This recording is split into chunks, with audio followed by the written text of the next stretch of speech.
దుల్కర్ సల్మాన్ గారు ఇప్పుడు కొత్తగా యాక్ట్ చేస్తున్న మూవీ లక్కీ భాస్కర్.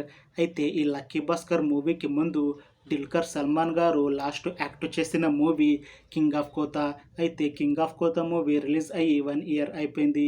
అయితే 1 ఇయర్ టైం గ్యాప్ తీసుకొని ఇప్పుడు మళ్ళీ ఈ లక్కీ భాస్కర్ మూవీతో మన ముందుకు వస్తున్నారు దుల్కర్ సల్మాన్ గారు. చూడాలి దుల్కర్ సల్మాన్ గారికి ఈ లక్కీ భాస్కర్ మూవీతో ఇంకొక మంచి హిట్ వస్తుందా లేదా అనేది మనం ఈ లక్కీ భాస్కర్ మూవీ రిలీజ్ అయ్యాక చూడాలి. లక్కీ భాస్కర్ మూవీని ప్రొడ్యూస్ చేస్తుంది ఎస్ నాగవంశి ఇంకా సాయి సౌజన్య. అలానే ఈ మూవీని డైరెక్ట్ చేస్తుంది వెంకీ అట్లూరి. ఇంకా ఈ మూవీకి మ్యూజిక్ డైరెక్టర్ జీవి ప్రకాష్ కుమార్. ఇంకా ఈ మూవీలో మెయిన్ లీడ్ యాక్టర్స్గా యాక్ట్ చేస్తుంది మీనాక్షి చౌదరి, దుల్కర్ సల్మాన్, ఇంకా చాలామంది యాక్టర్లు ఉన్నారు.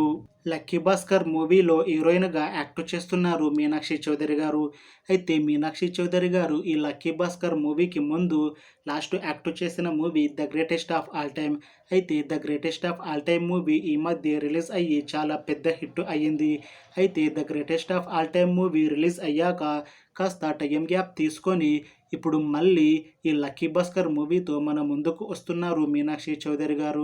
చూడాలి మీనాక్షి చౌదరి గారికి ఈ లక్కీ భాస్కర్ మూవీతో ఇంకొక మంచి హిట్ వస్తుందా లేదా అనేది మనం ఈ లక్కీ భాస్కర్ మూవీ రిలీజ్ అయ్యాక చూడాలి. అయితే లక్కీ భాస్కర్ మూవీ టీం మాత్రం చాలా కాన్ఫిడెంట్గా ఉన్నారు. ఈ మధ్య రిలీజ్ అయిన టీజర్కి అలానే పాటకి మంచి రెస్పాన్స్ వచ్చింది. ఇంకా ఈ మూవీ కూడా మంచి ఫ్యామిలీ ఎంటర్టైన్మెంట్ హిట్ అవుతుంది అని మూవీ టీం అంటున్నారు. అయితే ఈ మూవీని ఈ డిసెంబర్ లోపు రిలీజ్ చేయాలని ప్లాన్ చేస్తున్నారు మూవీ టీం. చూడాలి ఈ లక్కీ భాస్కర్ మూవీ రిలీజ్ అయ్యాక హిట్ అవుతుందా లేదా అనేది. Thanks for watching this video friends. మీకు ఈ వీడియో నచ్చితే లైక్ చేయండి. ఇంకా ఇలాంటి మూవీ అప్డేట్స్ కోసం ఈ ఛానల్ని సబ్స్క్రైబ్ చేసుకోండి.